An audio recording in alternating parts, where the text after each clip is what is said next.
Elite Facts presents 10 weirdest foods from the past. 10.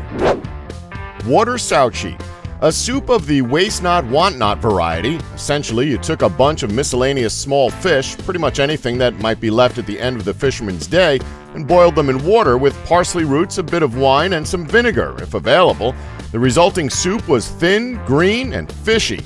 If freshwater fish were used, care had to be taken to avoid the soup tasting like mud. The fish weren't boned, by the way, so a degree of caution when eating was required.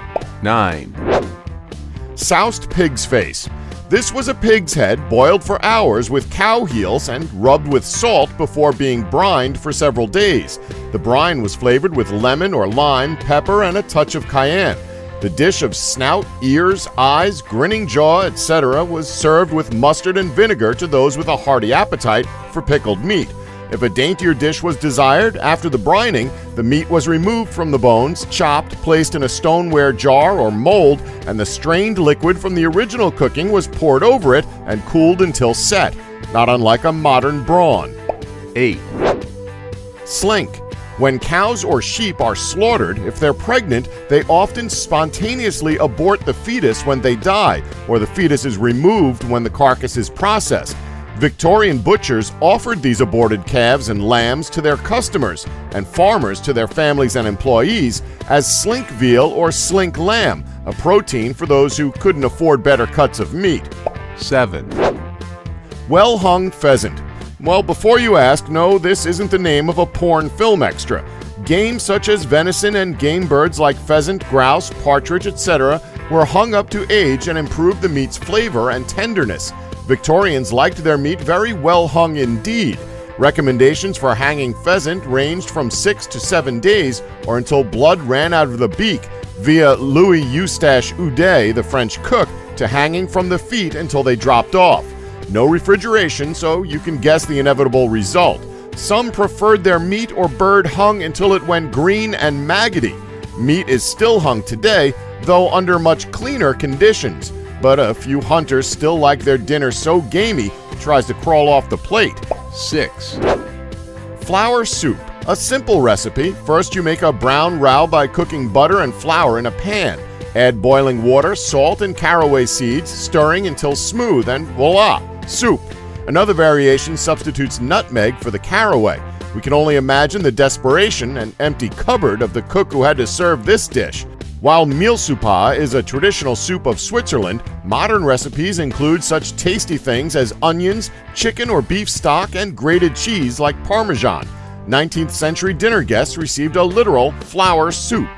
5. Crimped fish. It's not the dish itself that's necessarily weird, but the method of preparation doesn't sit well with modern sensibilities. Victorian cooks believed most types of fish simply didn't have firm flesh unless they were crimped, that is, had large, deep gashes cut into their sides with a knife while they were still alive and struggling. Cod were especially targeted for this treatment, and even then, the practice was considered cruel. 4. Pressed duck. First, you need to strangle your duck. Once again, this is not a euphemism. The duck was strangled instead of decapitated in order to preserve the bodily fluids. To continue the preparation, the duck was semi-roasted, the legs, breast, and liver removed, and the rest of the carcass crushed in a special press to squeeze out the blood and juices, which were made into a sauce served over the reserved meat. 3. Boiled calf's head. This is exactly what it sounds like. A calf's head was purchased from the butcher, who often left it up to the cook to clean off the hair and tidy it up a bit before popping the head into a pan and boiling it until tender. The tongue was removed, cut into slices, and arranged on a platter with the pickled flesh. The eyeballs were cut in half and included, not as garnish, but a delicacy. The dish was served with the brains minced into a sauce, if you were getting the nice version. 2. Calf's foot jelly. Considered the proper food for invalids, this aspic-type dish was prepared with a calf's head and calf's feet boiled a long time and strained. The cooked calf's brains were added and the jelly clarified and strained again into a mold or bowl and cooled.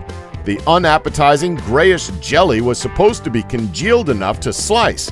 As a treat, you might arrange the brains and a few boiled egg slices on the bottom of the mold before you poured in the jelly. This is not unlike head cheese, except the dish contains little actual meat. 1, Broxy. A meat for those who couldn't afford better, Broxy was the name given to diseased sheep that had dropped dead of an illness. The butchered animals were sold in lower-class shops. Broxy was much cheaper than mutton and eaten by the rural and urban poor. Having Broxy for dinner meant rolling the dice against a worse outcome than an upset tummy or heartburn. Among the sheep sicknesses that affect humans are tetanus, toxoplasmosis, scabby mouth disease, salmonella, cryptosporidia, ringworm, Q fever, and Campylobacter infections. Don't forget to like us and subscribe for more elite facts.